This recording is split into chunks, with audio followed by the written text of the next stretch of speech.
Vous écoutez RMC.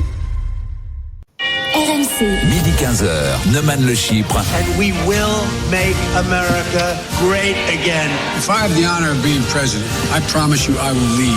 Le Français de l'étranger. Mais oui, parce que nous sommes désormais à moins d'une semaine de l'élection présidentielle aux États-Unis. La semaine dernière, nous avons lancé un appel aux Français vivant là-bas pour qu'ils deviennent les correspondants d'RMC dans Neumann Le Chypre.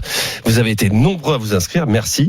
Jusqu'au 3 novembre, jour de l'élection, les correspondants d'RMC témoigneront chaque jour dans Neumann Le Chypre autour des enjeux de la campagne, de leur ressenti. D'ailleurs, le 4 novembre, on fera une émission spéciale, évidemment, sur l'élection américaine et on aura nos correspondants RMC avec nous. Aujourd'hui, je te propose d'aller en Floride, Laurent. Et attention, on va retrouver quoi ? On va trouver Franck. Ouais, on est à Clearwater, très précisément. Et tu sais ce qu'il est, Franck ? Tu sais ce qu'il est ?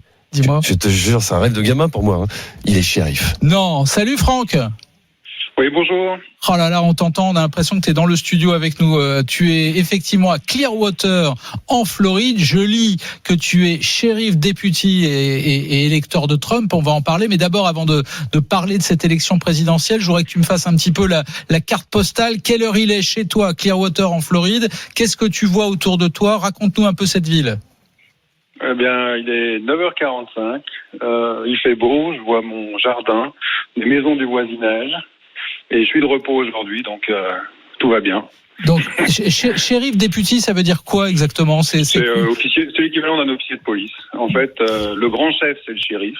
Ouais. Et ensuite, il y a des officiers, et ensuite, il y a des officiers de police qui patrouillent toute la journée. Donc, tu es chargé. Pour moi, c'est un rêve de gamin. Tu vas me demander s'il a. Non, mais oui, c'est la première fois de ma vie que je parle à un adjoint du shérif. Je peux dire ça comme ça, Franck.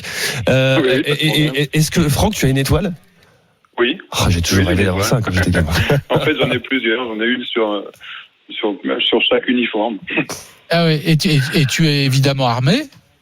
Oui, bien sûr. Et tu fais respecter la règle, la sécurité dans ton quartier. Dans mon canton. Ouais. D'accord. Alors raconte-nous un petit peu parce que la Floride, on voit à peu près où ça se situe. On est sur la côte sud-est des États-Unis. Clearwater, c'est quoi comme type de ville ? C'est une ville de taille moyenne ? Donc je suis à Clearwater, c'est à l'ouest de Tampa. Tampa, c'est au milieu de la Floride, sur la côte ouest. Et Clearwater, c'est une ville d'environ 115 000 habitants. Ouais, juste au bord du golfe du Mexique. Et comment t'es-tu retrouvé là-bas ? Parce que j'imagine que si tu es shérif, tu as la double nationalité ? Oui, depuis 2012. Depuis 2012, donc tu votes ? Oui, bien sûr, j'ai voté la dernière fois. Puisque la première fois, j'ai eu ma nationalité au mois de décembre et les élections étaient au mois de novembre. Donc j'ai voté la dernière fois, donc républicain, il y a 4 ans. Mais là, comment on devient shérif quand on est d'origine française, pardon ? C'est ça. Comment t'en es arrivé là, ouais ? On va à l'école, on passe des concours et ensuite on se fait embaucher. Et ensuite on retourne encore dans une académie. Et ensuite on a encore une formation interne. Et la double nationalité pose aucun problème, quoi. Non. Et au bout d'un an, on est titulaire. D'accord. Et tu étais originaire de quelle région en France ? De l'Essonne. De l'Essonne, d'accord. Et c'est pas banal. Comment tu t'es retrouvé de l'Essonne ? Comment tu t'es retrouvé en Floride et chez shérif en l'occurrence ? En fait, j'ai rencontré ma femme en France.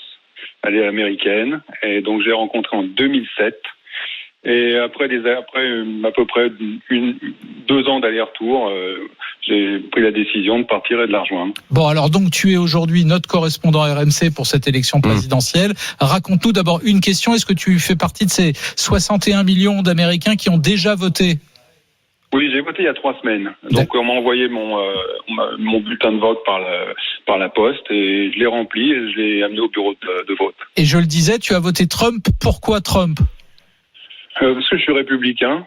Je suis enregistré au Parti républicain. Donc Trump est le candidat républicain, donc j'ai voté républicain. En général, Franck, quand on vote sur un bilan et on vote sur un programme. Pour toi, le bilan de Trump est un bilan positif à titre personnel et pour les États-Unis. Oui, donc en fait, moi, je me suis rendu compte que mon père en 4, il a été élu sur un programme, il a dit ce qu'il ferait, il a fait ce qu'il a dit. Moi, mes impôts ont diminué. Je me suis rendu compte qu'avant la crise du Covid-19, je pense qu'il y avait plus de travail que de gens qui voulaient travailler. spécialement en Floride, dans ma région. Si on veut travailler à quatre endroits différents, on peut. Mais ma pension de retraite a augmenté. Donc, je pense que au niveau économique, il a fait ce qu'il avait dit. Et je l'ai remercié à l'instant, Franck. Je l'ai remercié à l'instant, mais ils se sont tellement bien ici qu'il est toujours à nos côtés. Tuc Dualdoni, directeur adjoint de la rédaction de Valeurs Actuelles. Tu veux parler à Franck? Moi, tant qu'on me dit pas de partir, je pars tu es pas. très bien ici. Mais non, Franck, moi j'avais une question. Vu de là où tu es, et j'imagine que tu regardes quand même un peu la presse française. Est-ce que tu reconnais le Donald Trump que toi que tu vis, quoi, si je puis dire, au quotidien aux États-Unis, quand tu lis la presse française? Je ne reconnais rien, en fait, quand j'écoute la presse française. Donc, Donald Trump, pendant 4 ans, a vécu une campagne de dénigrement massive des médias de tous les pays, plus donc les journalistes, les célébrités. Il a pris 3 ans de campagne de destitution. Il a eu une procédure de destitution qui a duré 3 ans, qui a coûté des dizaines et des dizaines de millions de dollars aux contribuables et qui n'a rien fait. Il a eu un mandat qui était difficile. Bon, maintenant, il y a le Covid-19, comme dans le monde entier, donc tout est de sa faute. Moi, je pense que, vu tout ce que les gens et tous les États essayent de faire contre ce Covid-19, et personne n'y arrive vraiment à manager cette épidémie. Donc, le seul argument des démocrates, c'est que c'est de sa faute s'il y en a 223 000 morts, mais c'est de la faute.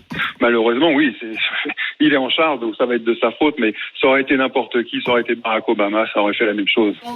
Quant à la vision de la France par rapport aux États-Unis, c'est vraiment de la caricature la plupart du temps. Donc on entend que les gens meurent dans les rues parce qu'ils n'ont pas d'assurance sociale. Moi, j'emmène 4 à 5 sans domicile fixe à l'hôpital toutes les semaines, puisqu'ils ont des maladies, puisqu'ils ont des choses comme ça. Ils sont reçus à l'hôpital, ils restent à l'hôpital. L'hôpital prend en charge les soins et puis l'État ou le comté rembourse l'hôpital. Bon, Franck, je ne vois pas de gens qui meurent. Franck, on compte sur toi mardi prochain pour être avec nous. Selon sa disponibilité, je te rappelle qu'il est officier de police, il est shérif. Hein? Oui, mais je suis pas shérif.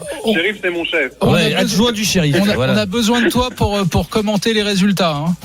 Ah bah ça sera avec plaisir. Ah puis, super, bravo. Merci. Merci à toi. Merci à Franck d'avoir été avec nous depuis la Floride.